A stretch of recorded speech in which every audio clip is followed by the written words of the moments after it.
हरे कृष्णा। श्री चैतन्य महाप्रभु की जय, श्रील प्रभुपाद की जय। ओम नमो भगवते वासुदेवाय। ओम नमो भगवते वासुदेवाय। नारायणं नमस्कृत्यं नारायणं नमस्कृत्यं नरं चैव नरोत्तमं नरं चैव नरोत्तमं देवीं सरस्वतीं व्यासं देवीं सरस्वती व्यासं ततो जयमुदीरये। ततो जयमुदीरये। नष्टप्रायेषु अभद्रेषु नित्यं भागवत सेवया भागवती उत्तमश्लोके भक्तिर्भवति नैष्टिकी। कृष्णाय वासुदेवाय देवकी नंदनाय च नंदगोपकुमाराय गोविन्दाय नमो नमः।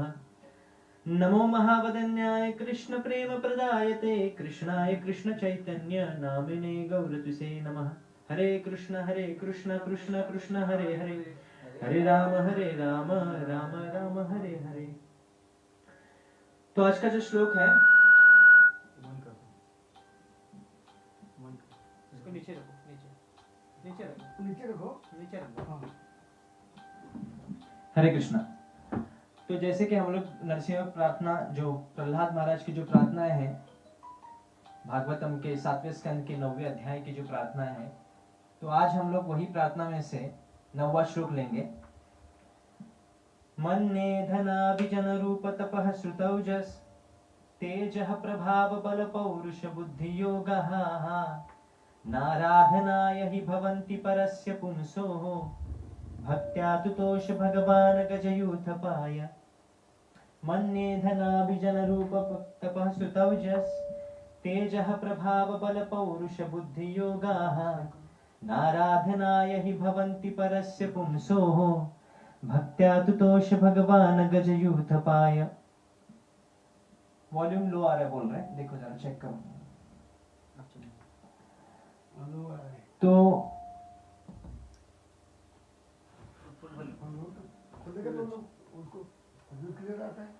क्लियर है ना। अनुवाद इसका ये है, प्रहलाद महाराज ने आगे कहा, भले ही मनुष्य के पास कुछ वॉइस आ रहा है, बंद करो।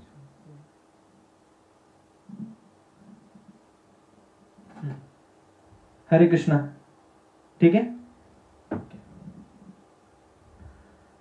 अनुवाद, भले ही मनुष्य के पास संपत्ति, राजसी, परिवार, सौंदर्य, तपस्या, शिक्षा, दक्षता, कांति, प्रभाव, शारीरिक शक्ति, उद्यम, बुद्धि तथा योग शक्ति क्यों न हो, किंतु मेरी समझ से उन सारी योग्यताओं से भी कोई व्यक्ति पूर्ण पुरुषोत्तम भगवान को प्रसन्न नहीं कर सकता। किंतु भक्ति से वह ऐसा कर सकता है। गजेंद्र ने ऐसा किया और इस तरह भगवान उससे प्रसन्न हो गए। तात्पर्य श्री प्रभुपाद द्वारा, कोई भी भौतिक योग्यता पूर्ण पुरुषोत्तम भगवान को प्रसन्न करने का साधन नहीं हो सकती। जैसा कि भगवत गीता में कहा गया है, भगवान केवल भक्ति से जाने जाते हैं, भक्त्या माम अभिजानन्ति। जब तक भगवान भक्त की सेवा से प्रसन्न नहीं हो जाते, तब तक वे अपने आप को प्रकट नहीं होने देते। नाहम प्रकाशः सर्वस्य योग माया समावृतः। यह समस्त शास्त्रों का अभिमत है। कोई न तो चिंतन से, नहीं योग्यताओं से पूर्ण पुरुषोत्तम भगवान के पास जा सकता है या उन्हें समझ सकता है। श्री प्रभुपाद की जय। ओम ज्ञानतिमिरन्धस्य ज्ञानाञ्जनशलाकया चक्षुरुन्मीलितं येन तस्मै श्री गुरुवे नमः। श्री चैतन्य मनोभीष्टं स्थापितं येन भूतले स्वयं रूपकदा मह्यं ददाति स्वं पदान्तिकम्। नमो विष्णुपादाय कृष्णप्रेष्ठाय भूतले श्रीमते भक्तिवेदांत स्वामिनिति नामिने। नमस्ते सारस्वती देवे गौरवाणी प्रचारिणे निर्विशेष शून्यवादी पाश्चात्य देशतारिणे। जय श्री कृष्ण चैतन्य प्रभु नित्यानंद श्री अद्वैत गदाधर श्रीवासादि गौर भक्त वृंद। हरे कृष्ण कृष्ण कृष्ण हरे हरे, हरे राम राम राम हरे हरे। हरे कृष्णा।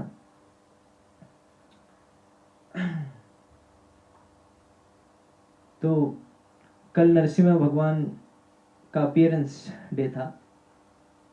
और जैसे कि पता है, जब भी भगवान अवतरित होते हैं, खास करके जब नर लीला करते हैं, तभी उनकी जननी होती है, उनकी माताएं होती हैं, उनके पिता होते हैं। पर नरसिम्हा भगवान एक ऐसे हैं जिनकी ना कोई माँ है, ना कोई पिता है, खुद को अनाथ महसूस कर रहे थे। पर जब प्रहलाद महाराज ने जब प्रार्थना की, तभी उनको लगा कोई तो उनके हैं। तो भक्त्या तुतोष भगवान गजयूथ पाया, विप्राद्विषण गुणयुताद अरविंद नाभ, पादारविंद विमुखाच्वपचम वरिष्ठम, मन्ये तदर्पित मनो वचने हितार्थ, प्राणम पुनाति सकुलम न तु भूरिमानः। बड़े बड़े विप्र ब्राह्मण क्यों ना हो, बहुत वेद पठन क्यों ना किया हो, सभी गुणों से मंडित क्यों ना हो, फिर भी भगवान उससे तुष्ट नहीं होते। उससे अच्छा वे व्यक्ति है जो चांडाल के घर में जन्म लिया है, पर भगवान की भक्ति में रत है। ब्राह्मणानां सहस्रेभ्यो सत्र विजि विशिष्यते, सत्र विजि सहस्राणां सर्वा वेदांत पारगः, सर्व वेदांत वित्त कोट्या विष्णुर्भक्त विशिष्यते। कि सभी ब्राह्मणों में, हजारों लाखों ब्राह्मण में वो ब्राह्मण श्रेष्ठ है जो यज्ञ करता है। यज्ञ तत्कर्मो अन्यत्र लोकोयम कर्म बंधन, जो कर्म बंधन से उभरने के लिए यज्ञ करता है। और ऐसे ब्राह्मणों में से भी वो श्रेष्ठ है जो वेदांत में पारंगत है, जिसको वेदांत पता है, वेद का लक्ष्य क्या है पता है। वेदच्च सर्वम अहमेव वेद्यो, भगवान कृष्ण कहते हैं। तो जिसको ये ज्ञान पता है वो सबसे श्रेष्ठ है। पर उन ब्राह्मणों से भी जो वेदांत में पारंगत है, वेदांत वित्तकोट्या विष्णुर भक्त विशिष्यते, विष्णु को जो भक्त है, वैष्णव है, नरसिंह के भक्त है, भगवान राम जी के भक्त है, विष्णु के भक्त है, वो सबसे श्रेष्ठ है। एकोपि एक विशिष्यते, पर ऐसे वैष्णव में भी वो सबसे स्पेशल है जो कि कृष्ण की भक्ति करते हैं। तो आप देखेंगे विश्वनाथ चक्रवर्ती ठाकुर जी ने अपने कमेंट्रीज में कहा है कि आप जब भगवान का जो ध्यान कर रहे हैं प्रहलाद महाराज, वो खास करके किस स्वरूप का ध्यान कर रहे हैं, वो भगवान कृष्ण का ध्यान कर रहे हैं, कृष्ण का ही पूजन कर रहे प्रहलाद महाराज। आप देखेंगे इसमें, इस लीला में इसका वर्णन भी आता है। तो जो कृष्ण की भक्ति करते हैं वो सबसे श्रेष्ठ है। तो यहाँ पे सिद्धांत यह है, भक्त्या तुतोष भगवान गजयूथ पाया। जिस प्रकार गजेंद्र मोक्ष में, गजेंद्र का जो लीला है, जिसमें आप देखेंगे गजेंद्र में कोई भी गुण नहीं है सिवाय एक, वो है भक्ति। तो उसके पहले हम देखेंगे क्या प्रहलाद महाराज कह रहे हैं कि भले ही मनुष्य के पास सभी ये गुण हो, तपः, श्रुत, सौंदर्य, राजसी परिवार, शिक्षता, दक्षता, पर ये सभी योग और योग शक्ति, किंतु मेरी समझ से इन सारी योग्यताओं से भी कोई व्यक्ति पूर्ण पुरुषोत्तम भगवान को प्रसन्न नहीं कर सकता। प्रहलाद महाराज कहते हैं मेरी समझ से। हम प्रहलाद, भक्त प्रहलाद जो है, उनकी समझ से ऐसा क्यों कह रहे हैं? अगर कोई कल व्यक्ति आके कहे कि मेरी समझ से ये ऐसा मत है, कोई और भी व्यक्ति आके कह सकता है कि मेरी समझ से ऐसा है, तो प्रहलाद कहना कि मेरी समझ से ये अलग है, क्यों अलग है? तर्को प्रतिष्ठ श्रुतयो विभिन्नम मतिर्न भिन्नम धर्मस्य तत्वं निहितं गुहाय महाजनो येन गतः स पंथः। कि कोई भी व्यक्ति अपने मति से तर्क करके भगवान के सिद्धांत को, वैदिक शास्त्र को, निचोड़ को नहीं समझ सकता। बहुत सारे वाक्य होते हैं, बहुत सारे शास्त्र होते हैं। अनंत शास्त्रम बहुलाश्च विद्या, अगणित शास्त्र है। प्रहलाद महाराज की प्रार्थनाएं में कहा जाता है कि 42 शास्त्र के 42 सिद्धांत इसमें प्रकट हैं। क्योंकि प्रहलाद महाराज कौन है? महाजन येन गतः स पंथः, महाजन है। 12 महाजनों में से एक महाजन है प्रहलाद महाराज, इसलिए वो जो भी कहते हैं वो एक शास्त्र का सिद्धांत बन जाता है। मुख्य तौर पे 4 वैदिक शास्त्र है, 4 वेद है, तो 4 वेद के सिद्धांत को प्रकट अन्य कोई भी ग्रंथ अगर करते हैं उसे भी वैदिक शास्त्र माना जाता है। उसी प्रकार अगर कोई आचार्य महाजनों के पद पर चलता है, तो ऐसे आचार्य जो महाजनों के पद पर चलते हैं, वो आचार्य से बोली गई जो भी बातें हैं वो शास्त्र के सिद्धांत होती है। जिस प्रकार श्रील प्रभुपाद जी जो भी कहते हैं वो शास्त्र का सिद्धांत माना जा सकता है। कभी कभी ऐसे होता है कि शास्त्र में अलग कुछ लिखा होता है, आचार्य कुछ अलग कहते हैं, तो कभी कभी भेद नजर आ सकता है। पर उस समय पे हमको आचार्य पे ज्यादा भरोसा करना चाहिए, क्योंकि स्थान काल पात्र के अनुसार शास्त्र के सिद्धांतों को का प्रचार किया जाता है। इसलिए श्रील प्रभुपाद जी के जो प्रचार का कार्य है वो बाकी आचार्यों से बहुत भिन्न है। प्रभुपाद जी ने एरोप्लेन यूज किया, ऑटो में बहुत सारे मर्सिडीज गाड़ी भी यूज की, रोल्स रॉय यूज की थी, तो बहुत सारे ऐसे लग्जरीज को उन्होंने अपनाए थे जो कि पहले के साधु कभी इस चीज को अपनाते नहीं थे। तो बहुत सारे लोग निंदा कर रहे थे कि ऐसे कैसे साधु हैं जो इतने भोग विलास में रहते हैं, इतने बड़े बड़े पैलेसेस में रहते हैं। पर स्थान काल पात्र से मुख्य उद्देश्य क्या है? ये न के न प्रकारेण मन कृष्ण निवासयेत्। सभी जो भी कुछ कर रहे हैं, लग्जरी ऐश्वर्य को अपनाना या नहीं अपनाना, युक्त वैराग्यम इति उच्यते। अनासक्तस्य विषयान् यथारम उपयुञ्जितः निर्बंध कृष्ण संबंधे युक्तम वैराग्यम उच्यते। ऐसा वैराग्य जो सिर्फ ये कहकर सब कुछ छोड़ देते हैं कि ये सब कुछ माया है, ये क्या है? फाल्गु वैराग्य है। प्रपंचिकटया बुद्ध्या हरि संबंधी वस्तुना मुमुक्षः परित्यागी, मुमुक्षु भी परित्यागी फाल्गु वैराग्यम कथ्यते। कि भगवान कृष्ण से की सेवा में जो चीज लग सकती है उनको माया कह डालना और उनको छोड़ देना, ऐसे विरक्त लोगों को फाल्गु विरक्त लोग कहते हैं, फाल्गु वैराग्य कहते हैं।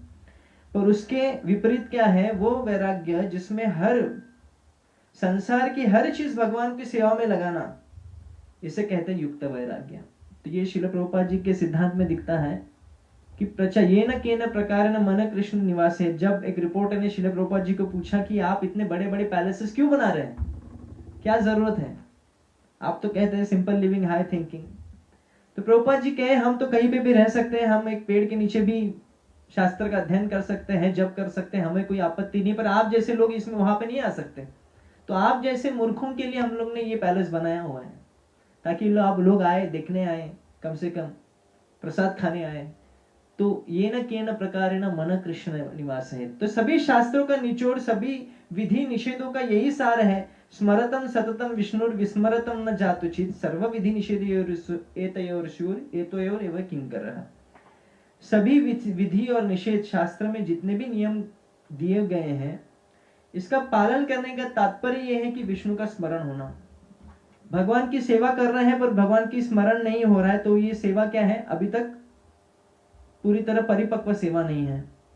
सेवा का लक्ष्य है भगवान का स्मरण होना, भगवान से प्रेम होना। बहुत सारे एक बार हिज होलीनेस भक्तिचारू महाराज जी कह रहे थे एक ऑडियो में कि हम लोग का मेन कंसर्न ये होना चाहिए कि भगवान से प्रेम हो पा रहा है कि नहीं हो पा रहा है। सेवा करने के लिए लोगों को पैसा देंगे तो भी लोग सेवा कर देंगे। कुछ भगवान का कुछ सेवा करना है, कुछ बर्तन मांजना है, कुछ झाड़ू मारना है, किसको पैसा देंगे वो भी कर लेंगे, उसमें बड़ी बात नहीं है। पर प्रेम भाव से सेवा करना ये अलग है। तुलसी दल मात्रेण जलस्य छुलुकेन वा विकृणते स्वमात्मानं भक्तेभ्य भक्तवत्सलः। कि तुलसी का दल देना, भगवान कहते हैं मुझे सिर्फ तुलसी का दल अर्पण करिए। तुलसी दल मात्रेण जलस्य छुलुकेन वा, और तुलसी दल का पत्ता दो, जल दो, बस इससे मैं खुश हूं। विकृणते स्वमात्मानं, मैं अपने आप को बेच देता हूं। जो व्यक्ति ये दो चीज भी अर्पण करता है, तुलसी का पत्ता और जल, भगवान अपने आप को बेच देते हैं उस भक्त के लिए। विकृणते स्वमात्मानं भक्तेभ्य भक्तवत्सल। क्यों भक्तवत्सल? भक्त्या तुतोष भगवान, भगवान भक्ति से तुष्ट होते हैं। क्या सामग्री आप भगवान को प्रदान कर रहे हैं उससे बेहतर है क्या है कि आप जो भी सामग्री भगवान को दे रहे हैं, क्या भाव इसके पीछे है। तो कोई कह सकता है ठीक है, तो हम भगवान को सिर्फ शक्कर देंगे, खड़ी शक्कर देंगे, चने देंगे, सिंगदाने देंगे। जैसे आजकल महाराष्ट्र में हम देखते हैं जो कुछ कुछ मंदिरों में इतना ही भोग लगाया जाता है नाम के लिए, और आप घर में बहुत कुछ खाएंगे पर भगवान को इतना ही भोग। पर जिसके प्रति, जिस भी व्यक्ति के लिए के प्रति प्रेम है तो क्या करता है, वो उसको अच्छी से अच्छी चीज देने की कोशिश करता है। जैसे पति को पत्नी के प्रति प्रेम है, तो जब साड़ी लेनी है तो वो देखता नहीं है कितना बजट है, वो बजट डिसाइड करेगी पत्नी क्यों? क्योंकि उसको जो पसंद है उसको लेना पड़ेगा। क्यों? प्रेम है, आसक्ति है, बच्चों के प्रति आसक्ति है। पैसा नहीं है फिर भी लोन निकाल के लेंगे बच्चों के लिए। तो उसी प्रकार अगर हम भगवान से प्रेम करते तो हम भगवान को छोटी मोटी चीज देना पसंद नहीं करेंगे, हम भगवान को जितना हो सके बेस्ट चीज देने की कोशिश करेंगे। तो भक्तेव्य भक्त वत्सला, जिसके पास कुछ भी नहीं है तो कम से कम तुलसी दल देना चाहिए, पर हमारे के पास जो कुछ भी हो भगवान को देना चाहिए। यत् करोषि यद अस्नासि यद जुहोषि ददाति यत् तपस्यासि तो कौन्तेय तत् कुरुष्व मदर्पणम। जो भी कुछ है वो मुझे अर्पण करो, जो कुछ खा रहे हो मुझे अर्पण करो, जो कुछ कमा रहे हो मुझे अर्पण करिए। यही भक्ति की सर्वप्रथम विधि है। तो इसलिए भक्त प्रहलाद जी के देखेंगे सभी सर्वस्व भगवान के लिए हैं।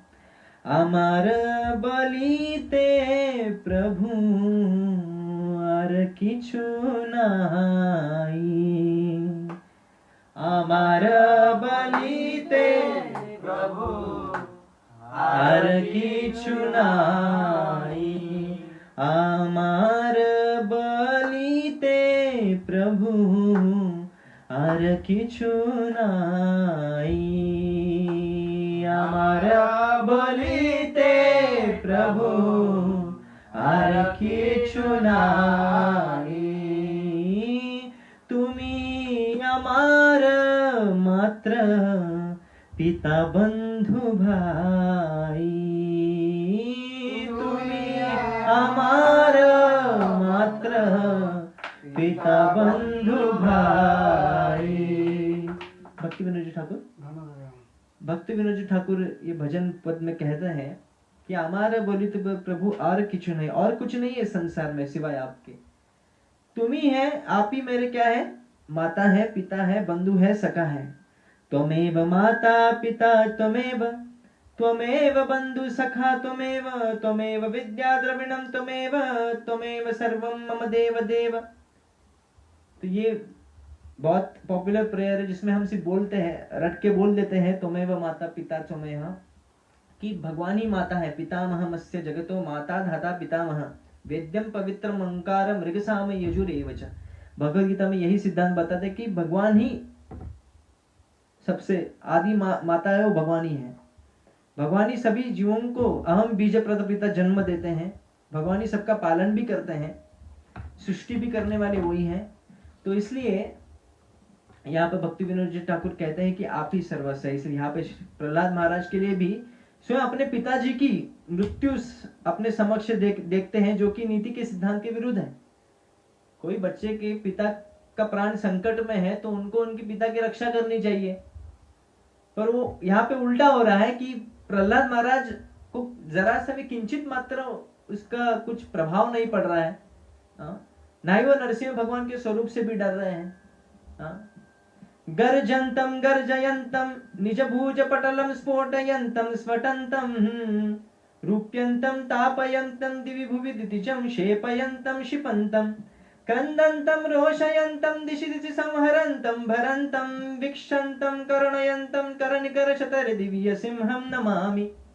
कितना गर्जना कर रहे हैं, इतना विस्फोटक रूप इस पर धारण किया है नरसिंह भगवान ने, जो कि बहुत देवी देवता तक डर चुके हैं, यहाँ तक लक्ष्मी माता भी डर गई है, पर प्रहलाद महाराज डर गए नहीं है, डरे हुए नहीं है। तेति तेति भयानकास्य जिह्वार्क नेत्र भ्रुकुटी रभसोग्र दंष्टात् आंत्रस्त्रजः शतज केसर शंकुकर्णान निर्राद दिगिभाद भिन्न नखाग्रात। कि नरसिंह भगवान के नख को देख के सभी असुर भयभीत हो चुके हैं। उनके केश जो हिरण्यकशिपु का उदर है ना, क्या फाड़ा, इंटेस्टाइन क्या बोलते हैं हिंदी में, पेट को फाड़ने के बाद जो खून से लथपथ उनके जो केश हैं, वो केश को देख के सभी असुर सभी देवी देवता तक डर चुके हैं। उनका जो गर्जना है, गर्जनतम गर्जयंतम निज भुज पटलम, सब पूरी भूमि तल हिल रही है, वो देख के सभी लोग डर रहे, पर प्रहलाद महाराज डरे नहीं है। क्यों? क्योंकि प्रेम है, वात्सल्य, क्योंकि भगवान का भी वात्सल्य भाव है भक्त के प्रति, और प्रहलाद महाराज को पता है कि वो किसके लिए आए हैं। तद यच्छमन्युमसुरश्च हतस्त्वयाद्य मोदेत साधुरपि वृश्चिक सर्पहत्याः रूपम तेति भयानकस्य जिह्वाग्नि। तद यच्छमन्युमसुरश्च हतस्त्वयाद्य मोदेरपि साधुरपि वृश्चिक सर्पहत्या। जिस प्रकार साधुगण अगर सर्प और वृश्चिक यानी बिच्छू का भी हत्या होता है तो क्या होते हैं, खुश हो जाते हैं। क्यों? क्योंकि सर्प और बिच्छू कैसे हैं, वो नैसर्गिक रूप से द्वेषी हैं। आप कुछ नहीं करेंगे तो भी वो दंश करेंगे। तो जब उनकी हत्या होती है तो साधु लोग भी खुश होते हैं। इसी प्रकार सभी देवता लोग अभी खुश हैं, मैं भी खुश हूं कि आपने रक्षा की है। हाँ, तो भगवान, क्योंकि हिरण्यकशिपु सर्प से भी बहुत खतरनाक थे, तो इसलिए यहाँ पे आप देखेंगे मन्ने धनाभिजन, क्योंकि प्रहलाद महाराज क्या है, प्रहलाद महाराज एक महाजन है। इसलिए वो जब कहते हैं कि मेरे हिसाब से ना, यहाँ पे क्या लिखा है, मेरी समझ से इन सारी योग्यताओं, मतलब मुझे ऐसा लगता है कि ये सारी, इसलिए प्रहलाद महाराज जो कह रहे वो सिद्धांत है कि भगवान जो है और किसी भी क्वालिफिकेशन और कोई भी योग्यता को के आधार पर भक्ति प्रदान नहीं करते हैं। तो मन्ने धन, पहले शुरू में क्या लिखा है, धन अभिजन, दोनों एक दूसरे से निर्भर है। धन और अभिजन, अगर आपके पास धन है तो अभिजन रहेंगे, आपके पास बहुत लोग रहेंगे, आपकी वाहवाही करेंगे, आपके साथ रहेंगे। पर जिस दिन धन कम हो जाता है तो क्या होता है, लोग आपसे उतने ही, आपके मित्र भी कम हो जाते हैं। जब हम भक्ति पथ में नहीं थे, जब खास करके हम जब बहुत, जो प्रभु जी लोग बोलते हैं कि हम लोग पार्टीज करते थे, ये करते थे, बहुत घूमने जाते थे, खर्चा करते थे, तो बहुत सारे लोग होते थे। पर आज जब हम लोग सब कुछ छोड़ दिया, नॉनवेज छोड़ दिया, होटल जाना छोड़ दिया, पार्टीज देना छोड़ दिया, तो आज वो लोग भी हमसे टाटा बाय बाय कर ले हैं। तो क्यों? क्योंकि आपके पास धन है, वो धन से आकर्षित है, इसलिए आपके पीछे एक प्रेम तो नहीं है।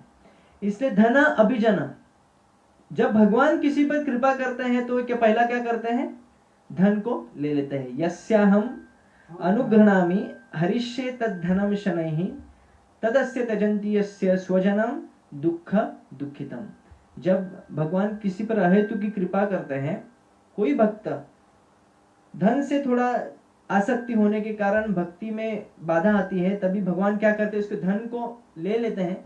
इसलिए बहुत बार हम देखते हैं लक्ष्मी माता ये सवाल करती हैं भागवत में कि आपके भक्त गरीब क्यों हैं, इतने धनवान नहीं होते, और देखिए शिव जी के भक्त इतने धनवान होते हैं, आपके भक्त क्यों धनवान नहीं होते। तो भगवान इस बात को प्रकट करते हैं कि मेरा मेन कंसर्न है कि उनको असली धन दे, ना कि उनके झूठे मोटे धन में फंसाऊं मैं। मेन कंसर्न है कि कैसे मैं उनको भगवत धाम लाऊं। तो इसलिए धन, जिसके पास ज्यादा धन है, जरूरी नहीं कि वो अच्छी तरह से भजन करे, ये बहुत मुश्किल है। धन ऐश्वर्य श्रुत श्रीभीर एदमान मध पुमान नैवर्ति अभिधातुम वै त्वम किंचन गोचरन। अकिंचन भाव से कभी भी वो प्रार्थना नहीं कर सकता। जिसके पास धन है, ऐश्वर्य है, अच्छे कुल में जन्म लिया है, इसका बहुत घमंड है, ऐसा व्यक्ति कभी भी भगवान की भक्ति अकिंचन भाव से नहीं कर सकता।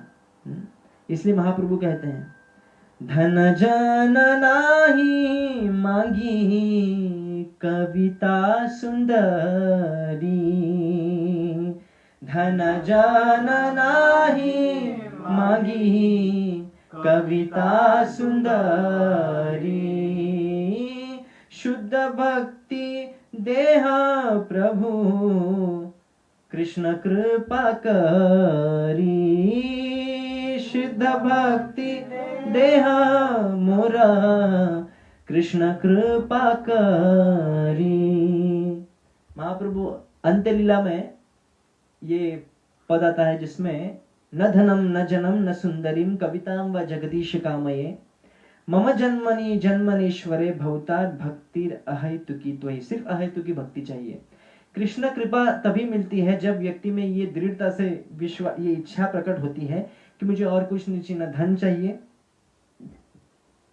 मुझे मेरे लिए न धन चाहिए, न सुंदर स्त्री चाहिए, न जन चाहिए, न कविताम चाहिए, न सुंदरीम, न मुझे प्रसिद्ध होना है, न प्रतिष्ठा चाहिए। ऐसा जब भाव आता है तभी प्रकट होता है। जिस प्रकार कुलावती श्रीधर जब महाप्रभु की लीला में आप देखेंगे कि उनके पास जितना भी धन जो कमा, वो क्या करते थे, वो केले का पत्ते बेचते थे और केले के पत्ते से जो भी धन अर्जित होता था, ये वैष्णव सिद्धांत है। 50% गंगा पूजा में और 50% अपने लिए रखते थे, अपने एक्सपेंस के लिए रखते थे, क्योंकि बहुत ही कम पैसा मिलता था, कुछ 10 पैसा मिलता होगा या उससे ज्यादा कम, बहुत कम, उस समय बहुत कम पैसा मिलता था। तो जितना भी मतलब 50%, जिस प्रकार सनातन गोस्वामी ने जितना भी उनकी कमाई हुई थी, उन्होंने क्या किया, 50% ब्राह्मणों के लिए दिया, 25% अपने इमरजेंसी के लिए रखा और 25% किसके लिए किया, रिलेटिव्स के लिए दिया। तो यहाँ पे भी सेम सिद्धांत देते कि 50% हर, ये वैष्णव सिद्धांत है। नीति सिद्धांत 10% है, पर वैष्णव सिद्धांत क्या है, 50% भगवान की सेवा में लगाना।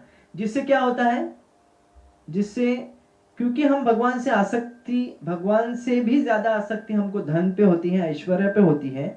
जब हम वही धन और ऐश्वर्य जो भगवान को देते हैं, जितना परसेंट देते हैं, उतना परसेंट हम आसक्ति भगवान के प्रति आ जाती है।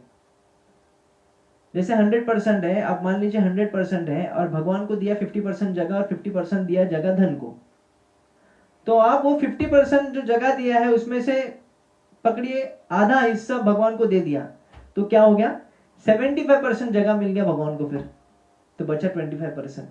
तो इस प्रकार ग्रेजुअली, क्योंकि हर कोई तुरंत शरणागत नहीं हो सकता, पूरी तरह सब कुछ छोड़ छाड़ के भगवान की सेवा में हर कोई ऐसा नहीं कर सकता, इसलिए ये ग्रेजुअल प्रोसेस भक्ति में खास करके अलाउ किया जाता है। और जो बाकी सब आप जो पद देखेंगे उसमें ऐसी कोई छूट नहीं होती है। जो खास करके जो ध्यान योग की पथ है या ज्ञान मार्ग है, जिसमें विरक्त होना बहुत जरूरी है, जिसमें सब कुछ संसार त्याग करना बहुत जरूरी है। जब कोई संसार को सब चीज छोड़ के संन्यास ग्रहण करता है, तभी उसके वेदांत की ज्ञान का कुछ मूल्य होता है, नहीं तो उसका कुछ मूल्य नहीं। पर भक्ति पद ऐसा है जिसमें थोड़ी छूट दी जाती है कि ठीक है आप धन रख सकते हैं, पर इतना प्रतिशत धन और बाकी सब भगवान की सेवा में। तो इसलिए कंप्लेंट्स आते हैं कि हमारा मन क्यों नहीं लगता भक्ति में, हम इतना प्रयास कर रहे क्यों नहीं हो रहा है, क्यों नहीं है, क्योंकि आसक्ति बनाए रही है। हरिनाम की इतनी आगाध महिमा सुनने पर भी विषय आसक्ति को बनाए रखना, ये दशम अपराध कहते हैं शास्त्र का। ये 10वां अपराध, ऐसा अपराध जिस प्रकार ट्रेन का पहला डिब्बा जैसे बाकी 9-10 डिब्बे को खींचता है, उसी प्रकार ये डिब्बा बाकी 9 अपराधों को खींच लेगा। कि बाकी सब अपराधों अपने आप, अगर उसको हम इससे बचेंगे नहीं, विषय आसक्ति को बनाए नहीं रखे, उससे उभरेंगे, तब तक नहीं होगा। इसलिए कोलावेद श्रीधर के सिद्धांत में देखेंगे हम कि कैसे वो महाप्रभु उनसे कितने खुश है, उनके साथ ही क्यों, उनके पास ही जाके क्यों केले का पत्ता ले रहे कि और कोई नहीं है, क्योंकि उन्होंने देखा कि उनका जो सेवा भाव है, कितनी विरक्ति है। भगवान को बहुत पसंद है जो भक्त सेवा भाव, जो भगवान के लिए सर्वस्व देता है, जो विरक्ति, बाकी भौतिक चीजों के प्रति विरक्ति और भगवान के प्रति आसक्ति, ये वो भक्त बहुत पसंद है। तो जब महाप्रभु जाते हैं उनके पास, वो बार्गेनिंग करने लगते हैं कि मुझे इतने इतने पैसे में चाहिए, तुम तो बहुत रेट लगा के रखे हो। तो कोलावती सितारे, मेरा बिजनेस तो होना चाहिए, कुछ तो मुझे मिलना चाहिए। नहीं नहीं नहीं, तुमने तो बहुत धन जमा के रखा है। तो श्रीधर जी कहते हैं कि कितना धन, मेरा तो छत भी फटा हुआ है, मैं धन कहां से रखूं, मेरे पास कुछ नहीं है। फिर भी महाप्रभु कहते नहीं नहीं नहीं, तुमको मैं एक दिन सबको बताऊंगा, पूरे संसार को बताऊंगा कि तुम्हारे पास कितना धन छुपा हुआ है। और ये अंतलीला में महाप्रभु दर्शाता है, जब कोलावती श्रीधर को फिर से, जब बहुत सालों के बाद, जब संन्यास ग्रहण करने के बाद जब मिलते हैं, तभी उनको अपना दर्शन भी देते हैं, अपना भगवत स्वरूप का भी दर्शन दिखाते हैं, और वहां पे सभी के सामने कोलावती श्रीधर की प्रशंसा भी करते हैं। तो यहाँ से हम सीखते हैं कि कैसे धन नहीं होने के बावजूद जिस प्रकार सुदामा विप्र के प्रति भगवान कृपा करते हैं, उसी प्रकार कोलावती श्रीधर के प्रति भी भगवान कृपा करते हैं। पर उसके विपरीत जिसके पास बहुत धन है, जैसे रामानुजाचार्य की कथा आती है, जिसमें एक बार रामानुजाचार्य उनके शिष्यों के साथ एक शिष्य को भेजते हैं कि मेरे 2 शिष्य हैं, एक अमीर शिष्य है, बहुत श्रीमंत है, और दूसरा एक शिष्य गरीब है। मैं दोनों को के पास जाना चाहता हूँ, तो आप जरा देख के आइए, हम पहले किसके पास जाएंगे हम तय करते हैं, तो आप जरा देख के आइए, उनके कहिए कि मैं आने वाला हूँ। तो वहां पे जब वो शिष्य पहले सबसे अमीर जो घर का गृहस्थ होता है उनके पास जाते हैं, तो जैसे ही जाते हैं तो वो कहते हैं कि वो पूछते हैं कि आप कहाँ से आए, तो वो कहता है ऐसा ऐसा है, रामानुजाचार्य जी के मैं शिष्य हूँ और रामानुजाचार्य आपके घर में आना चाहते हैं, तो आ सकते हैं ना, तो कभी आ सकते, पूछ रहे थे। तो बहुत खुश हो गए वो, हाँ ठीक ठीक है, आज आ जाएंगे, आप बुलाए, कभी बुलाएंगे, हम रेडी हैं। तो ऐसा ऐसा बोल दिया और कुछ नहीं। तो वो शिष्य को ना कभी खाने के लिए पूछा, ना पीने के लिए पूछा, कुछ नहीं पूछा। फिर वो गए। तो रामानुजाचार्य ने पूछा क्या क्या हुआ, तो पूछा आपने, तो पूछा हाँ हाँ, पर मुझे कुछ पूछा ही नहीं उन्होंने, ना पानी पूछा ना कुछ पूछा, ऐसा। तो हम उनके घर में नहीं जाएंगे। तो उनको अगर इतनी समझ नहीं है कि अतिथि का सत्कार कैसे किया जाना चाहिए, तो मैं उनके घर में प्रवेश नहीं करूंगा। अमीर हुआ तो क्या हुआ, फिर भी मैं उनके घर में नहीं जाऊंगा। अगर हम होते तो हम पहला क्या करते, तो थोड़ा अमीर लोगों के घर में जाते। क्यों? क्योंकि वहां पे अच्छा भोग मिलेगा खाने के लिए। गरीबों के इधर थोड़ा कम टेस्टी फूड मिलेगा, वहां पे अच्छा मिलेगा। ऐसे अगर धारणा है तो वो शुद्ध भावना नहीं है। तो रामानुजाचार्य फिर अपने शिष्य को फिर से भेजते हैं कि मेरा एक गरीब शिष्य है, उनके पास जाइए। तो जब उनके पास जाते हैं, तभी वो जो गरीब शिष्य, जो गृहस्थ है, वो इतना खुश हो जाता है, वो नाचने लगता है, अपनी उतरी को घुमा के नाचने लगता है कि अरे मेरे गुरु आने वाले हैं। तो पहले अंदर लेते हैं शिष्य को, बोले आप पहले, और उनको भोजन, जो भी भोजन होता है, जो भी जल होता है, वो उनको प्रदान करते हैं और उनको खुश करते हैं, संतुष्ट करते हैं उस शिष्य को। और वो शिष्य जाके वही चीज बताता है जो गुरु को। तो रामानुजाचार्य बहुत खुश होते हैं, बहुत संतुष्ट होते हैं। तो बोलते हैं हम उनके घर जाएंगे। तो जब उनके घर में जाते हैं तो दरवाजा भी नहीं होता है, दरवाजा नहीं होता, और ऐसा प्रतीत होता है मानो कि उनके घर में भी कोई नहीं है। पर जब वो आवाज लगाते हैं, तभी वहां से एक स्त्री का आवाज आता है। तो जब स्त्री का आवाज आता है, तभी रामानुजाचार्य को पता चल जाता है कि वो स्त्री के पास सही ढंग के वस्त्र नहीं है कि वह रामानुजाचार्य जैसे सन्यासी से मिल सके। तो वो क्या करते हैं, रामानुजाचार्य जो है अपने जो जो वजन पे जो उतरी है, उस उतरी को क्या करते हैं, वो अंदर रोल करके फेंक देते हैं, ताकि वो स्त्री उसको धारण कर सके। तो वो स्त्री क्या करते हैं, फिर से वो जो रामानुजाचार्य जो उतरी है उसको साड़ी के रूप में पहन के फिर वो बाहर आती है और रामानुजाचार्य को स्वागत करते हैं। वो कहते हैं कि मेरे पति थोड़े बाहर गए हैं, तो आप आ सकते हैं, मैं आपको जल प्रदान करता हूं। आसन देते हैं और उनको जल प्रदान करते हैं। पर क्योंकि उनको पता नहीं था कि कभी आने वाले हैं, इनको बताया नहीं गया था, पहला इन्फॉर्मेशन नहीं दिया कि कभी आने वाले, वो तुरंत आ गए। तो उनके पास कुछ सामग्री नहीं था भोजन प्रदान करने के लिए। तो पत्नी बहुत ही दुखी हो जाती है। तो उनके जब पति आने के बाद ये बात कहती है कि ऐसा ऐसा है, तो क्या किया जाए। तो गृहस्थ भी जो शिष्य है वो भी असमंजस में रहता है कि क्या करे क्या करे। तो पत्नी कहती है आप चिंता मत कीजिए, सामग्री मिल जाएंगी। तो वो पत्नी बाहर जाती है, थोड़ी सुंदर, दिखने में सुंदर है उनकी पत्नी।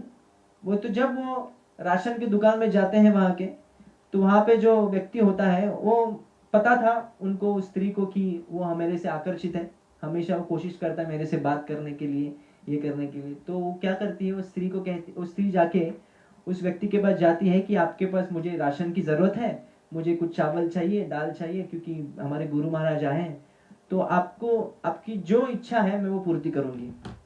तो वो समझ जाता है, क्योंकि वो कामुक पुरुष है, तो उसकी एक ही वासना है कि वो स्त्री का संग प्राप्त करे। तो इसलिए वो मान जाता है, ठीक है।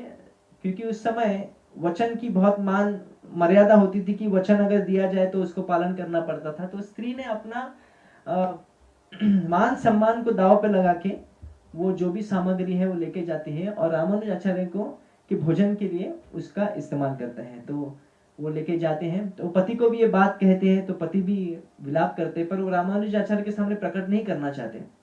फिर भोजन तैयार करते हैं, भोजन परोसते हैं रामानुजाचार्य जी को, उनके शिष्यों को। तो सभी भोजन परोसने के बाद भोजन जब करते हैं, तभी रामानुजाचार्य को थोड़ा सा कुछ ऐसी अनुभूति होती है कि कुछ गड़बड़ है अभी। तो कहते हैं, वो पूछते हैं उस गृहस्थ को कि मुझे सही सही बताइए, आपके घर में तो इतनी सामग्री आई कहाँ से? आपके पास ना राशन है, ना वस्त्र पहनने के लिए है, तो अब इतना राशन मेरे लिए कैसे, हमारे लिए कैसे आप इंतजाम कर पाए? तो वो कहने के लिए तैयार नहीं थे। फिर भी उन्होंने जब पूछा, तभी उन्होंने सच सच बता दिया कि ऐसा ऐसा है। तो रामानुजाचार्य कहें, ठीक है, आप एक काम करिए, ये जो मेरा उच्चिष्ट है, आप ये उच्चिष्ट उसको दीजिए, आप इस प्रॉब्लम से उभर जाएंगे। तो वो स्त्री, क्योंकि उसको उनके पास जाना ही था, तो वो जो प्रसाद है वो प्रसाद जो रामानुजाचार्य के जो उच्चिष्ट है वो लेके जाते हैं, उस व्यक्ति के जो कामुक पुरुष है उसके पास लेके जाते हैं, और वो जब आती है तब वो बहुत खुश होता है कि अभी हाँ मुझे उनका संग मिलेगा, इसकी वजह से बहुत खुश होता है। तो स्त्री कहती है पहले आप ये भोजन कीजिए फिर हम बात करेंगे। तो वो भोजन जैसे ही वो खा लेता है तो तुरंत उनकी मनोभावना बदल जाती है और वो रोना गिड़गिड़ाना शुरू हो जाता है, कि उनको विलाप करने लगता है कि मेरे से बहुत बड़ी भूल हुई, कि मैं आपको मैं माता के समान देखना चाहिए, तो बल्कि मैं एक कामुक दृष्टि से देख रहा था, इसलिए मुझे बहुत माफ कीजिए। तो तुरंत उनमें परिवर्तन था। क्यों? उच्चिष्ट, वैष्णव का उच्चिष्ट उन्होंने प्राप्त करने की वजह से उनका हृदय तुरंत शुद्ध हो गया। तो ये कृपा है। व्यक्ति के पास धन नहीं है, फिर भी जो भगवान और भगवान के भक्त की, गुरु की सेवा करने की जो लालसा है वो इतनी प्रगाढ़ होने के कारण उनको कृपा मिल जाती है गुरु के द्वारा, रामानुजाचार्य के द्वारा, और आगे जाके उनको भगवत प्राप्ति होती है उन गृहस्थ और गृहिणी को। तो यहाँ पे पता चलता है धन अभिजन रूप तपः सुतौजस। रूप, व्यक्ति को लगता है कि जैसे कोई सामान्य पुरुष है उसको आकर्षित करने के लिए एक स्त्री का सौंदर्य पर्याप्त होता है। इसलिए स्त्रियों को कभी कभी पता होता है कि कैसे पुरुषों को, जैसे कर्मी जो स्त्रियां होती हैं उनको पता होता है कैसे पुरुषों के वश में किया जाए, अपने सौंदर्य से वश में करना चाहते हैं। पर जब नारायण ऋषि जब तप कर रहे हैं, नर नारायण बद्रिका आश्रम में, और इंद्र ने देखा कि इतना कड़ी तपस्या कर रहे हैं, तो उन्होंने अपने अप्सराओं को भेज दिया वहां पे, और जैसे रंबा नामक अप्सरा को भेज दिया। तो जैसे अप्सरा को भेज दिया और उधर नृत्य करने लगे, थोड़ा आकर्षण करने की कोशिश करने लगे, पर वो भूल गए। तत्सृष्ट सृष्ट सृष्टेषु क्वान्व खंडित पुमाहान ऋषिम नारायणम ऋतेः मय्यावेशित माया। कि संसार में जितने भी जीव है वो माया से मोहित हो सकते हैं, पर सिवाय एक, स्त्री माया से सभी लोग मोहित हो सकते हैं सिवाय एक, वो है नारायण ऋषि, और कोई नहीं। क्योंकि वो भगवान है, क्योंकि उनकी शक्ति से ही सभी स्त्रियां उत्पन्न होती हैं, तो अपने जंगा से वो और एक बहुत ही सुंदर अप्सरा को प्रकट करते हैं, जिसका नाम है उर्वशी ना, उर्वशी को प्रकट करते हैं। और फिर उर्वशी को प्रकट करते हैं तो सभी जो बाकी जो इंद्र के जो अप्सरे होते हैं वो सब उनके सामने उनका पूरा इंसल्ट हो जाता है कि ये तो हमसे भी, हमारी सुंदरता उनके नखों के बराबर नहीं है उस अप्सरा की। तो इतना होने को बोलते हैं, नारायण ऋषि कहते हैं वो आप गिफ्ट में लेके जाओ उसको स्वर्ग में, और इंद्र को गिफ्ट दे दो मेरी तरफ से। तो इंद्र का पूरा अहंकार का चूर हो जाता है। तो यहाँ पे पता चलता है कि रूप बहुत सुंदरवान, रूपवती होना जरूरी नहीं है। कुब्जा जो है रूपवती नहीं थी, भगवान की भक्ति, भगवान की एक सेवा क्या थी, सिर्फ चंदन लगाने से, भगवान को चंदन लगाने से वो रूप भी मिल गया सुंदर, और भगवान का भक्ति भी मिल गया आखिर में। तो रूप तपः श्रुतौजस, बहुत लोगों ने तपस्या की है।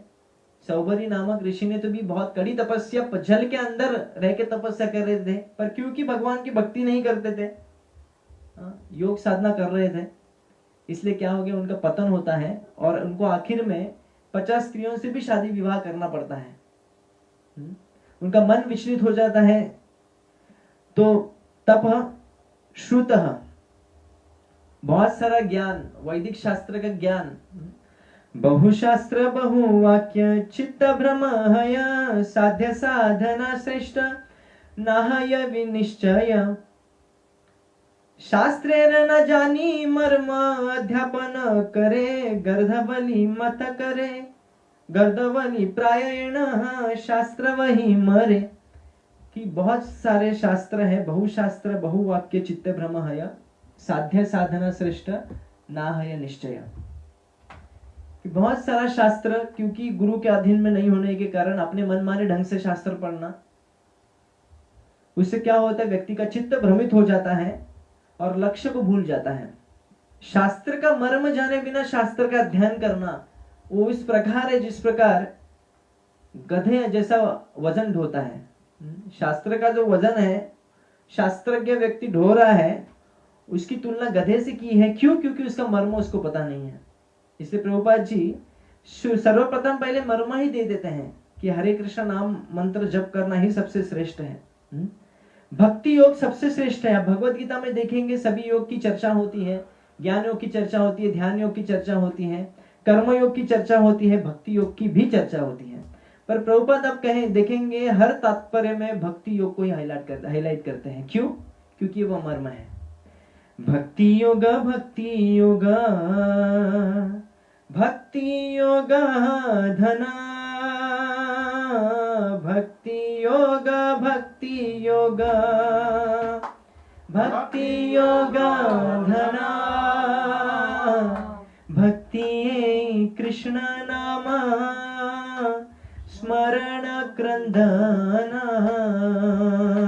भक्ति कृष्ण नाम स्मरण क्रंदना। भक्ति योग भक्ति योग भक्ति योग। जैसे कलौ नास्ति एव कलौ नास्ति एव नास्ति एव, तो 3 बार जब कहते हैं न धनम न जनम न सुंदर, जब कोई चीज को 3 बार जब शास्त्र में वर्णित किया जाता है, ये नहीं करना है, ये करना है, एक ही चीज को रिपीट, मतलब क्या है, उसका महत्व बहुत ज्यादा है। भक्ति योग भक्ति योग भक्ति योग। कोई कहेगा तो भक्ति योग श्रेष्ठ है, नहीं ज्ञान योग भी है, ध्यान नहीं भक्ति योग श्रेष्ठ है, नहीं ये भी योग नहीं, भक्ति योग ही श्रेष्ठ है। That's it. क्योंकि यही सार है। भक्ति योग में आता है, ज्ञान योग को भी पकड़ लेता है, ज्ञान योग उसके अंदर है, कर्म योग भी उसके अंदर है, ध्यान योग भी उसके अंदर ही है। भक्ति योग भक्ति योग भक्ति योग धन, यही असली धन है।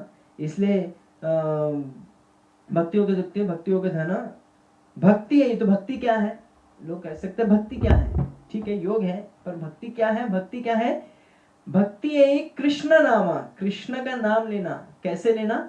स्मरण क्रंदन, भगवान का, कृष्ण का स्मरण करते हुए भगवान कृष्ण के लिए रोके रोना, यही रोके कीर्तन करना। रोके मतलब उतनी आतुरता से, जिस प्रकार नवजात शिशु अपने माता के लिए रोता है, उसी प्रकार भगवान कृष्ण के लिए आतुरता से नाम स्मरण करना, यही भक्ति योग का लक्षण है।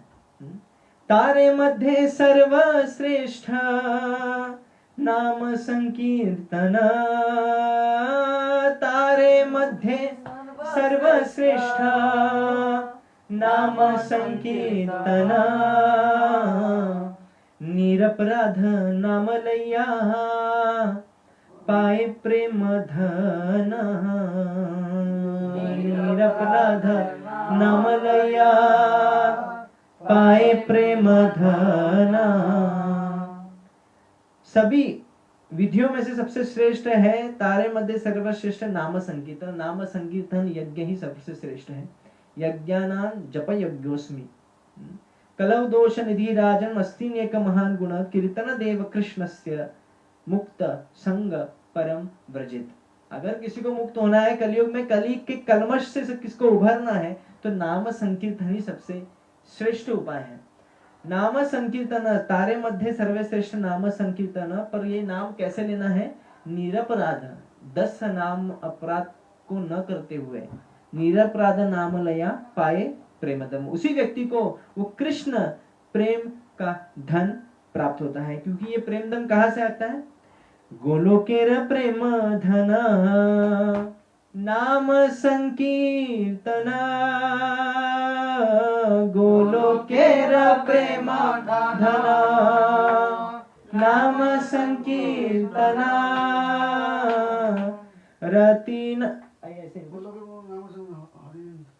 रतिन जन्मिल तेनताय ना, रतिन जन्मिल तेनताय, कि ये गोलोक का जो प्रेम धन हमको मिला तो है, पर फिर भी हमारे क्या है, हमको रति उनके प्रति जागरूक अभी तक होती नहीं। दुर्दैव ईदृशम यह नानी राग, कि अभी तक वो राग इहाज में अनुराग है, कि हमको अभी तक वो अनुराग नहीं हो रहा है, ये मेरा दुर्दय है। महाप्रभु कह रहे हैं शिक्षाष्टकम में कि नाम नामकारी बहुधा निज सर्वशक्ति तत्रार्पित नियमितः स्मरणेन काला। कोई नियम नहीं है नाम संकीर्तन लेने का, सभी शक्तियां अपने उसमें भर दी है उस नाम में, पर फिर भी ये मेरा दुर्दैव है कि मैं उसके प्रति रति नहीं जागरूक कर सकता। ये हमारा भी दुर्दय होता है कि हम भी इतने कोशिश के बावजूद भी जप नहीं कर पाते, पर हमको लाइन में लगा रहना चाहिए। एक ना एक दिन तो, जब तक नाव में है तब तक सेफ है, पर अगर नाव के बाहर और जंप मारेंगे तो डूब जाएंगे। तो जब तक नाव में है, नाव तो डेस्टिनेशन में जाएगा, भले ही आज जाएगा या कल जाएगा, पर जाएगा। इसलिए हमेशा अंतरराष्ट्रीय कृष्ण भावनामृत संघ रूपी जो नाव है उसमें हमें रहना चाहिए, ताकि हम इस हरि नाम को लेते बड़े से बड़े भय से बच सकते हैं। तो यहाँ पे गौरंगा आवाज आ रहा है कुछ शुतः, तो बहुत सारा पांडित्य होने के बावजूद भगवान को प्राप्त नहीं कर सकते। जिस प्रकार रावण के पास इतना पांडित्य है, इतना बहुत शास्त्र पढ़ने के बावजूद भी वो राम जी को समझ नहीं पाए, वो कृपा प्राप्त नहीं कर पाए। हिरण्यकशिपु आत्मा साक्षात्कार का इतना विज्ञान पता होने के बावजूद, जब अपना भाई मृत्यु होने के बाद अपने परिवार संबंधियों को आत्म साक्षात्कार का ज्ञान प्रदान कर रहे हैं, पर जब अपनी बात आती है, जब अपने जीवन में उतारने की बात आती है, तब वो भूल जाते हैं, तभी वो देहात्म बुद्धि में फिर से घुस जाते हैं। हाँ। आप वो भी तुरंत आप देखेंगे कि जब हिरण्यकशिपु हिरण्याक्ष मरने के बाद, जब उनके जो माता है, उनकी जो पत्नी है, हिरण्याक्ष की जो पत्नी है, वो जब विलाप कर रहे हैं, तभी उनको समझाते हैं, आत्म साक्षात्कार का बड़ा विज्ञान वहां पे पूरा एक्सप्लेन करते हैं कि कैसे यमराज एक छोटे बालक के रूप में कैसे उस स्त्रियों को समझाते हैं कि आप विलाप नहीं करना चाहिए, ये नहीं करना चाहिए, कि शरीर तो नश्वर है, ये सब है। तो ये जब होने के बाद, ये जो एपिसोड होने के बाद, जब वो तपस्या करने जाते हैं, देवताओं पर आक्रोश व्यक्त करते हैं, ब्रह्मा जी से वर मांगने जाते हैं, अमरत्व का वर मांगने जाते हैं, वो भूल जाते हैं कि ये शरीर नश्वर है और आप अमरत्व का कैसे वर मांग रहे हैं। तो जब अपने पर, इसलिए फिलॉसफी जो है, तत्व जो है, वो सब दूसरों के लिए प्रचार के लिए नहीं है, वो हमारे जीवन में उतारना बहुत जरूरी है। जब तक व्यक्ति अपने जीवन में नहीं उतारता, जैसे वो गुरु की स्टोरी है, जैसे प्रभुपाद बहुत बार इस स्टोरी को बोले हैं कि जब एक माता अपने बच्चों को लेके जाती है गुरु के पास, कहती है बहुत शक्कर खाता है, उसे कहिए शक्कर खाना बंद करिए, डॉक्टर ने कहा है, मना किया, वो डॉक्टर की बात नहीं सुनता है, पर आपको बहुत मानता है, वो आपकी बात सुनेगा। तो गुरु कहते हैं कि आप 1 महीने बाद आइए। तो क्यों 1 महीने बाद आना है? तो बोले मैं आपको बाद में बताता हूँ। तो उस बच्चे को फिर से 1 महीने के बाद लेके जाते हैं, तभी वो गुरु कहते हैं आप शक्कर मत खाओ। तो कहते हैं ठीक है, आप कहेंगे तो मैं नहीं खाता हूँ। तो माता कहती है आप इतना विलंब क्यों किया? तो बोलते क्योंकि मैं 1 महीना मुझे लगा वो शक्कर नहीं खाने के लिए, कंट्रोल करने के लिए। तो जब तक आपने आचार्य प्रभु ने सिखाए, महाप्रभु सिद्धांत को दर्शाते हैं कि 2 प्रकार के व्यक्ति हैं, एक प्रचार करते हैं, एक आचरण करते हैं। एक आचरण करते हैं, प्रचार नहीं करते, वो एक प्रचार करते हैं पर आचरण नहीं करते हैं, दोनों भी इनकम्प्लीट है। वो व्यक्ति, दोनों का समावेश होना जरूरी है, आचरण और प्रचार। जिसका आचार है, प्रचार है। इसलिए हिरण्यक्ष के हम जो मृत्यु के बाद जो हिरण्यकशिपु इतना बड़ा प्रचार कर रहे हैं आत्म साक्षात्कार का, इससे हम समझ लेना चाहिए कि शास्त्र का जो सिद्धांत का प्रचार सिर्फ हमें नहीं करना है, सिर्फ बड़े बड़े लेक्चर्स नहीं देने हैं। सिर्फ जब बोलने की बात आती है तभी बड़ा बड़ा सिद्धांत बोलते हैं, पर जब अपने जीवन की बात आती है तभी छोटे से प्रॉब्लम से हम हमारा पूरा जमीन निकल जाती है पैरों तले। हम ये भूल जाते हैं कि हम आत्मा है। तो जो भी व्यक्ति खास करके कृष्ण भावनामृत में जुड़ा है, क्योंकि हम बड़ा प्रचार मिशन है, सर्वप्रथम ये भी देखना चाहिए कि हम कितना सिद्धांत हम अपने जीवन में भी उतार पा रहे हैं। तो ये बहुत, नहीं तो हम हिरण्यकशिपु जैसे हो जाएंगे कि सब प्रचार की बात आ रहे तो बहुत बड़ा बड़ा प्रचार कर लिया, पर अपने जीवन की बात आई, अपने ऊपर बात आई, तो वो अमरत्व का वरदान प्राप्त करने की इच्छा प्राप्त की, उन्होंने इच्छा कर रहे थे, भले ही उनको पता है कि शरीर नश्वर है। तो ये इसलिए बहुत बैंगन खाता था कि साधु लेक्चर वो बोलता बैंगन लेक्चर में बैंगन में उठना। हाँ।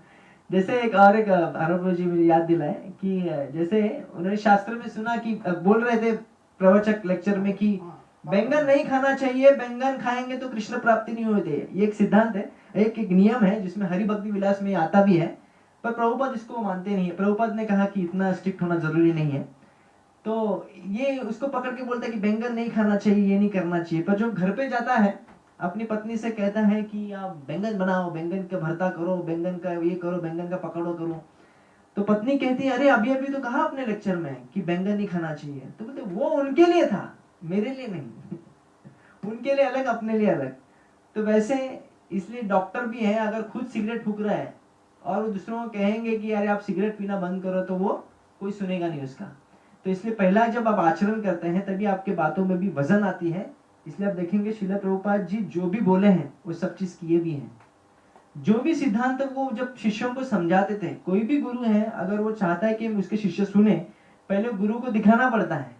गुरु डेमोन्स्ट्रेट करता है कि ये सिद्धांत को ऐसे करना है, तभी वो जाके कहेंगे तो शिष्य कर पाते हैं।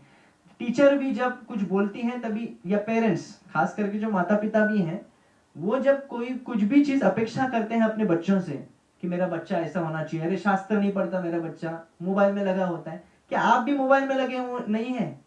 आप भी गेम नहीं खेल रहे हैं? आप भी यूट्यूब में कुछ अलग अलग चीजें नहीं देख रहे हैं? तो ये देखने के बाद बच्चे लोग क्या पकड़ेंगे? वही पकड़ेंगे आपकी जो गलत चीजें हैं, वो ये नहीं पकड़ेंगे आप 16 माला भी करते हैं। तो इसलिए जब भी हम अब हमारे पे जो निर्भर व्यक्ति हैं उनसे जब भी अच्छी चीज की अपेक्षा करते हैं, तो हमको ये भी देखना चाहिए कि हम वो आचरण में नहीं ला रहे या नहीं ला रहे हैं। नहीं तो जैसे बहुत सारा ज्ञान होने के बाद भी कुछ फायदा नहीं। भक्त्या तुतोष भगवान। इसलिए आखिरी में पौरुष बुद्धि योग, तेज प्रभाव बल पौरुष बुद्धि योग। आप देखेंगे इसमें बहुत सारे उदाहरण आ सकते हैं, जैसे बुद्धिमान केशव कश्मीरी जी जब महाप्रभु के समक्ष अपने पांडिता का दर्शन कर रहे थे, गंगा की महिमा के लिए सहस्त्र श्लोकों का उच्चारण करते हैं, तेज तेज हवा की गति के तरह सभी श्लोकों का उच्चारण करते हैं, पर महाप्रभु उसमें से भी त्रुटि निकाल देते हैं। और जब वो त्रुटि निकालते हैं तो पूरा उनको शर्म, इतनी शर्म आने लगती है कि अभी बोले तो क्या बोले। सभी शिष्यगण जब हंसने लगते थे, महाप्रभु कहते हैं नहीं नहीं नहीं, वो थक गए हैं। तो महाप्रभु यहाँ पे दिखाते हैं कि एक तरफ कोलावेदी श्रीधर में कोई शास्त्र के इतने निपुण नहीं है, पर फिर भी उनको कृपा करते हैं, पर जब केशव कश्मीर जी की बात आती है तभी उनके अहंकार का नाश करते हैं। तो इसलिए बहुत बुद्धिमान होना जरूरी नहीं है, बहुत पौरुष होना, बहुत ज्यादा बुद्धि और बहुत ज्यादा हार्डवर्क किया है कोई भौतिक चीज प्राप्त करने के लिए, जैसे केशव कश्मीरी जी ने। योग तेज प्रभाव,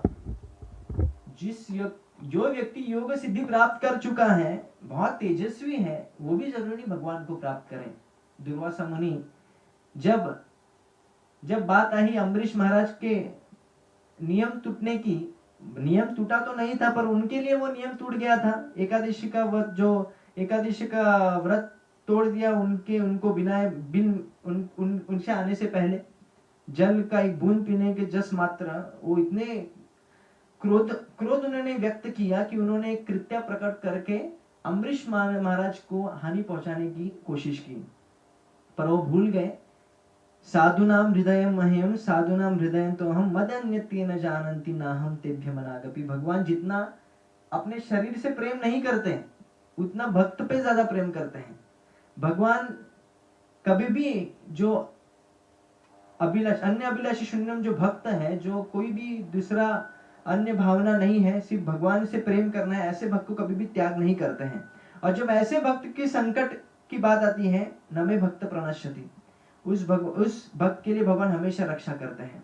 तो जब दुर्वासा मुनि इतने देवी देवताओं के पास शरण जाते हैं, तेज प्रभाव बल योग सिद्धि प्राप्त करने के बावजूद वैकुंठ भी जा सकते हैं, वैकुंठ जाके फिर से आ जाते हैं, उनको यूटर्न लेना पड़ता है, क्योंकि स्वयं विष्णु भी हाथ ऊपर कर देते हैं, हरे कृष्णा कृष्णा कृष्णा हरे हरे हरे राम, वो भी कहते हैं ऊपर हाथ उठा के, मैं कुछ नहीं कर सकता।